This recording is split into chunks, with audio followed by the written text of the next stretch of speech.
નમસ્કાર મિત્રો, નિર્ભય આણંદમાં આપ સૌનું સ્વાગત છે. આપણે આપણા દેશ એટલે કે ભારત દેશ વિશે જો વાત કરવા જઈએ ને તો આપને શરમ આવે તેવી વાત છે. 90% કિસ્સાની અંદર મેમ્બરોથી લઈને નેતાઓથી લઈને સરપંચો સુધી ચૂંટાઈને આયા બાદ ઓબામા જેવો રૂબાબ બતાવે છે. ઓબામા જેવો રૂબાબ જ મહિનામાં ઝીરો થી હીરો બેંક બેલેન્સ માલ મિલકત પ્રોપર્ટી બનાવવામાં પડી જાય છે. મોટી મોટી તકતીઓ મારી પોતાના સગાવાલા પણ વીવીઆઈપી સગવડો ભોગવો છે. મોટી મોટી મોંઘી કારની અંદર ફરે છે. જ્યાં દેખાય ત્યાં મંદિરોમાં, ટ્રસ્ટોમાં, સ્કૂલોમાં, કોલેજોમાં, મોટી મોટી કંપનીમાં પોતે અને પોતાના સગાવાલા તેમના પપ્પુઓને પદ ઉપર બેસાડી સાહેબ મારા 5 વર્ષમાં ગામ કે શહેરનું જે થવું હોય તે થાય, પરંતુ પોતે પોતાના ખાનદાનની કાયા પલટ કરી નાખે છે. એ 100%ની વાત છે.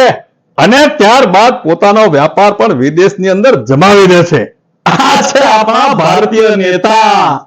વિદેશમાં નેતાઓ પોતાનું પદ છોડ્યા પછીથી જિંદગી જીવે છે કેવી? આમ આદમી જેવી.